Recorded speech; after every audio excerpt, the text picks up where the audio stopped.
And we're joined by Alamin Kimathi, who's a human rights activist and whom you've seen in that clip and that story by Ian Wafula. Thanks for joining us tonight. Do we have any rough estimates as to how many people are missing? Thank you, Yvonne, and thank you for some elaborate coverage of our day. As to figures, we are talking very conservatively, and because it's work in progress of collating the whole data, we will soon be releasing the entire the figures. But we've been working, in July we were working with 186. That would, for us, qualify to the actual definition of either extrajudicial killings, and because it has a very small demarcation, you know, or enforced disappearances. Extrajudicial killings in the sense that we have bodies, we can see the bodies, we can identify these bodies, and there is prima facie evidence to say that these were shot or killed, or, you know, in those kind of circumstances. Enforced disappearances in that these people are known to have been, you know, taken out of, you know, either by the state agencies, where we can see clearly this is the evidence of the state, or people looking like the state, or that they are suspected because of a series of circumstances or whatever, circumstantial evidence or something, that these were taken out by state authorities. And they are still missing, or they are believed to be disappeared. Okay, all right. Or perhaps dead until dead. Yes, until that is, of course. Yes, we have people who even disappeared. Yeah. We believe disappeared, walked into the Savo forest, or forced to walk and disappear. A blind man, Mohammed Bekit. That's what happened. Let's talk about the response from the government. How many representatives from the government did you have? I believe Senator Bill Okero was the only one from the Jubilee side of the coalition. But when you think about it, what's the sort of response you're getting from the state when you go to them and say these people are missing, and we believe in some cases it's at the hands of the state? Well, Yvonne, is a very interesting scenario here. In private, and in quite some discussions with well-placed state authorities, including in the security agencies across the board, there's admission that this thing is happening and we don't like it. And there's, you know, evidence of frustration in their faces. Frustration, do they say what they're going to do about it? Because they can be frustrated, but is there any recourse? No, they don't, but there are some, really, who even are reaching out to us and asking us, can you please get involved and help us come out of this? And then, on the converse of it, there are others who clearly say that we've done this before, it worked, we mopped out Mungiki the hard way, and it worked. But we always give them a rider that Mungiki never worked. What you did, you quelled the organized Mungiki that you would identify where they were in the slums or wherever, but they morphed. And now they're the criminal gangs who are operating and shooting everybody in Lavington, in the high-end areas. So what have they done? You push them out there, and if you do that, the counter-terrorism thing, the way you are doing it, I mean, and there is evidence of it already happening, that these guys are going underground and doing their thing underground, where you cannot even know when they will hit. And small one, Masjid Musa. The fellows who used to be in Masjid Musa, ask yourself, where are they?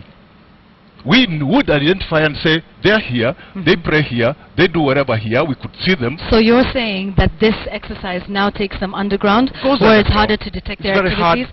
All right. Or they go into other activity that was not essentially what they were in before. Okay, all right. I'd like us to listen to a clip. I spoke to the Principal Secretary of Interior, Monica Juma, about 2 months ago, on July the 26th, on this specific issue. At that time, President Obama was in the country. Let's listen to what she had to say on this specific issue.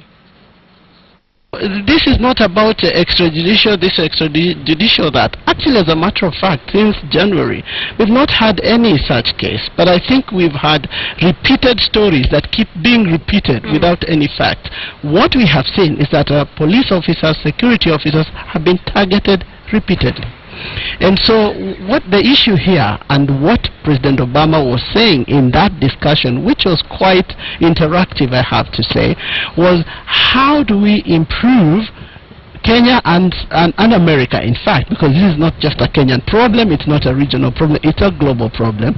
And this discussion is going on across the globe. How do we improve our capacity to include everybody in a way that they can contribute to securing their nation and their spaces, as communities, as regions, as countries, and as the world? Your response to that? You know, Monica, Juma is a conundrum in this issue, knowing where she came from and what kind of predisposition she has, intellectual capacity to grasp things and even present them. She's gone round. And what she presents here is really, really, really sad that that can come out of her. Yesterday, the media is reporting that her boss, Major General Kaiseri, retired, or rather, Lieutenant General Kaiseri retired, is admitting already that there have been indeed extrajudicial killings. How many months down the line? A few months, I believe. And what he's essentially saying is confirming everything that we've said throughout, and what we said even at the time that Monica Juma was referring to in that clip there. And that those hard tactics, what he calls that, I mean, he says that it's going to be, she says that it was going to be, you know, the damn thing, is probably what has resulted into the attacks that we've seen, probably, most probably. Because I'll tell you this, when you clear out even families of suspects, even people who are just essentially collateral damage, what they call collateral damage, and you shoot a suspect in front of the mother, shoot him dead.